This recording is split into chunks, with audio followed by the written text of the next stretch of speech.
This episode of Proper English is brought to you by What's the Difference? And the idiom to spill the beans. We've had What's the Difference as a weekly feature in the past, and these questions have been building up recently, so let's answer as many of them as we can today, Dave. Yes, Ali. Before we do though, this episode is dedicated to our students, past and present, and listeners who've asked us questions. We'll give you a mention as we go. First up, what's the difference between any and some? That was asked by Caroline in France. Shall I take this one? Be my guest. Well, they mean the same thing. An unspecified amount. It's the way that we use them that makes the difference. In a statement or sentence that is positive, we use some. Have some cake. Oh, I don't mind if I do. We're expecting some rain at the weekend. I like some jazz music. When the statement or sentence is negative, we generally use any. I don't have any money on me. Typical. I haven't eaten any breakfast. There isn't any room in here. In questions, though, things change. Would you like some cake? Oh, yeah. Would you like any cake? You give me cake, whether it's some cake or any cake, I'm there. Both are fine. But what about, do you have some friends? Versus, do you have any friends? You sound like Ricky Gervais being mean to his wife, Jane. I do, yeah. He follows proper English, you know. I do, Dave. Yeah. But back to your question. Do you have any friends? Sounds right. Do you have some friends? Sounds weird. That's because the general rule with questions is to use any. And I think it's a countable versus uncountable noun thing. Exactly. Cake is uncountable. Oh, unbeatable. And so the cake question can be asked with some or any. But friends are countable. So the question only works with any. And as most nouns are countable, you're going to need to use any in most questions. There you go. What's next? Katka from Slovakia asked me about how to use the pronouns me versus I. Good question. I thought so. I think native speakers find this confusing sometimes too, along with myself. You get confused. Myself can't be used whenever you feel like it to mean me. You meant that native English speakers don't always understand the rule for using the word myself. Exactly. Right. This problem is all about subjects and objects. I can only be a subject, the person doing the action. Me is an object, someone on the receiving end of the action. I hit the ball. You are the subject hitting the ball, the object. The ball hit me. Ouch. Now the ball is the subject and you are the object. And I've got a bruise. That's nice and easy, I guess. But I think the confusion often comes when we're referring to another person as well. When is it you and I? When is it you and me? Okay, same subject-object rule applies. Okay. Dave and I make a podcast. We do. I have to say I because I am one of the two subjects who make our podcast. Your turn. Right, so I make a podcast and you make a podcast. Exactly. Got it. Yeah. Okay, the dog wanted to play with Ali and me. I'm one of the objects. The sentence still sounds right if I take Ali out of it. The dog wanted to play with me. Myself. Actually, this doesn't confuse our students, except that they notice native English speakers using it and don't understand why. Yeah, some native English speakers believe that using myself somehow is more formal, more impressive than using me. They are wrong. Oh my goodness, yes. Do not let them lead you into bad habits. Don't do it. Myself is a reflexive pronoun referring to something we do to ourselves. I asked myself, should I eat another piece of cake? You answered yourself, yes, why not? Or, to add emphasis, I ate the entire cake myself. Did you not leave any for me? Nope. Oh. Sticking with Slovakian students, Vladka wanted to know the difference between salty and savoury. Oh yeah, this has come up in my lessons as well. Savoury is basically food that isn't sweet, so bread, meat, potatoes. Whereas, to be described as salty, the food must have the taste of salt, like crisps, or if you're on the other side of the Atlantic, chips. Or anchovies. Now, Herman in China asked me what the difference is between a race and a competition. Oh, good question.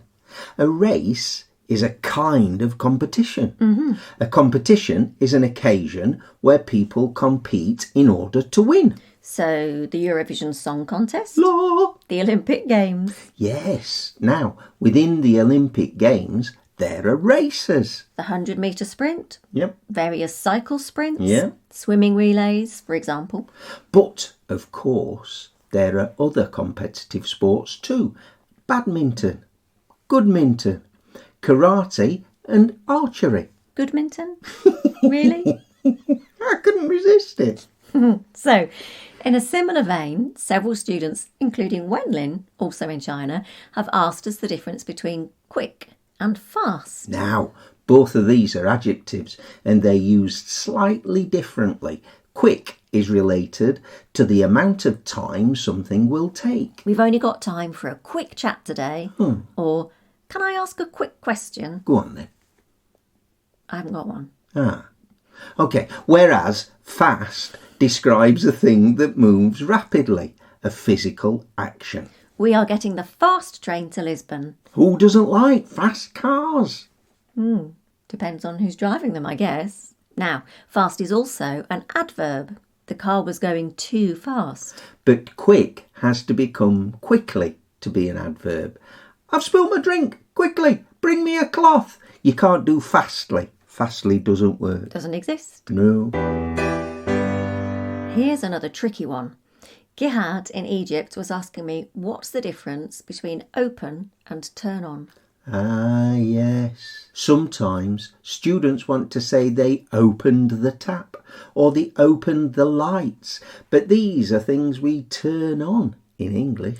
I can totally see the logic of opening a tap, but it's just not what we say. We don't. Mostly we turn electrical things on and off.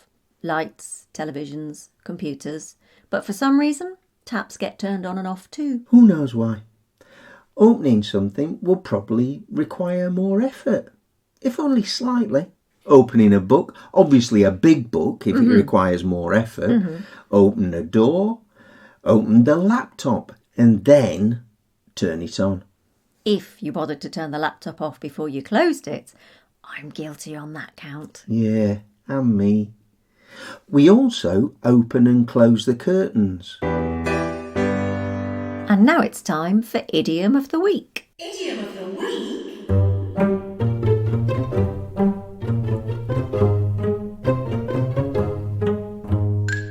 Detective Davidson and Sergeant Roberts had been on the trail of a particularly nasty bunch of criminals for months. One evening, they were searching an empty warehouse for stolen goods when Davidson heard voices coming from downstairs. She crept carefully, trying not to make a sound, but then tripped and twisted her ankle. Ouch! Oh, damn it. Who's there? Lereford Police. Who's there? A large, intimidating form appeared and grabbed her by the arm. Now, what brings you round here, eh? Who's been squealing? I'm on police business and you need to let go of me right now or I'll have you for assaulting a police officer. All right. I ain't about to get done for that. But I want to know who's been blabbing. Who's your informant? I really don't think you are in a position to be questioning me. This room is full of what look very much like stolen umbrellas, and I'm going to have to ask you to accompany me to the station. Don't you take any notice of them umbrellas. I've got receipts for all of them, every last one. But what I want to know is, who told you to come here? Come on there, spill the beans. What? What on earth are you talking about? What beans? This is a police investigation, conducted very professionally, I might add. I can't even see any beans. How can I possibly spill them? Excuse me interrupting, Mum, but it's an idiom meaning to divulge a secret. Good grief, Roberts, I didn't see you come in. Oh, sorry, Mum. I crept in case there was trouble. Well, there jolly well is. I've hurt my ankle rather badly, and this miscreant has a room full of stolen goods. No, I ain't. I keep telling ya. Then why the devil are you being so aggressive, trying to find out who told me about all this? Well, it's a secret. If I tell ya, it'll ruin the surprise. What? Oh, God. There's a group of us. We're rehearsing a little song and dance number for the orphans, and these are the props for singing in the rain. I'm singing in the rain. Oh, good grief. So, that's Series 2, Episode 37 of Proper English, all done and dusted. It is our 96th episode, by the way. We need your help, though, and it won't cost you a penny. Or a cent. Or a centavo. Or even a kopeck. No, all it will cost is a little bit of your time. If you enjoy our podcast, then please do leave us a review on your favourite podcast app. It doesn't have to be long, there's no word count, but reviews really help us to get noticed.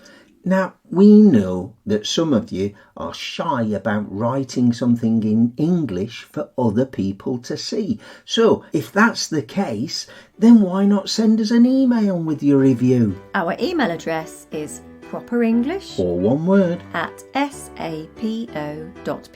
Or you can get in contact with us via whichever kind of social media you use. And we're coming up to our 100th episode in just a few weeks. Why not get in touch with ideas for episode 100? What would you like us to talk about? So, until next time, it's goodbye from me. And it's goodbye from me too. And thank you for listening to Proper English.